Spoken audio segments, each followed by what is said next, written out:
Eder, Mech, Pallister. Riassunto delle puntate precedenti. La sera siamo andati a cena da amici nostri che erano in partenza. Dopodiché siamo tornati a casa, abbiamo guardato un po' la televisione, siamo andati a letto, abbiamo chiacchierato un pochino, mi sembrava tutto bene, tutto a posto.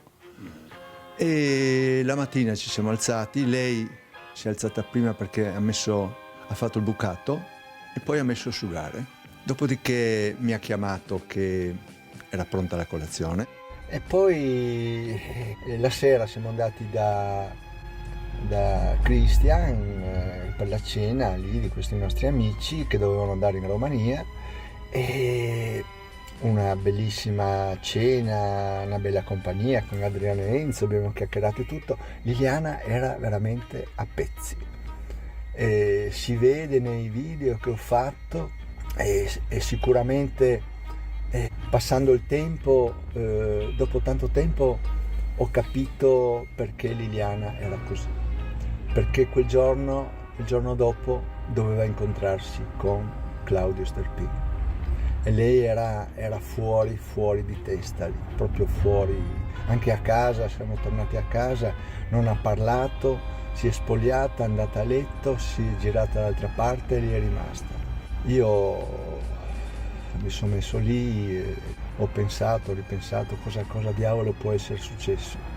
E la mattina lei ha fatto la lavatrice, ha messo a asciugare, ha preparato la colazione, mi sono alzato, siamo stati insieme, sono andato via, l'ho salutata e lei mi ha salutato dalla finestra. Adesso vediamo l'ultima incredibile dichiarazione di Sebastiano che riscrive la storia e che soprattutto ci piglia tutti per deficienti. Non ho risposte, non so quando è morta Liliana, come è morta Liliana e perché è morta Liliana. E se questa riesumazione può dare delle risposte, ben venga. Ben venga la riesumazione, poteva essere fatta 1 anno e mezzo fa, anzi non occorreva neanche farla se facevano un controllo giusto. La chiave di tutto è nella telefonata del giorno prima della scomparsa di Liliana, il giorno 13. Noi abbiamo fatto una telefonata come tutte le precedenti.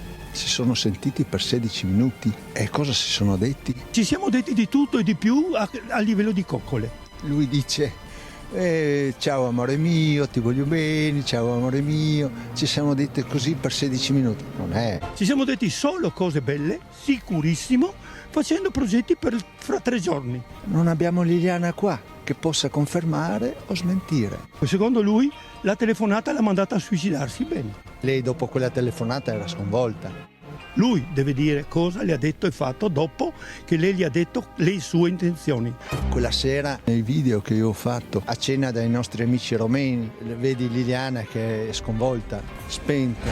Quando siamo andati a casa lei tremava, mi sono svegliato durante la notte e lei stava piangendo. Sebastiano ne ha sparate di tutti i tipi, ma questa è nuova o te l'avevi già sentita? Ma non lo so, io da quello che ricordo no, non credo. Tante volte non mi va di parlare di certe cose, però adesso siamo arrivati al punto che bisogna votare tutti.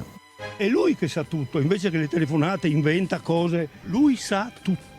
Sebastiano si esibisce nella solita magia, perché dice che Liliana dopo la telefonata con Claudio è sconvolta, ma poiché lui non ha ascoltato ufficialmente la chiamata delle 8:22, per giustificare la frase che Liliana è sconvolta, la dipinge come sconvolta alla serata del 13, attribuendo questo sconvolgimento a una telefonata della mattina del 13, quella di 16 minuti misteriosa. Secondo indiscrezioni, dei 25 punti da chiarire, 24 sono già stati chiariti e non sarebbe stato trovato nulla di particolare, quindi le ultime speranze di verità restano legate alla riesumazione e alla nuova autopsia.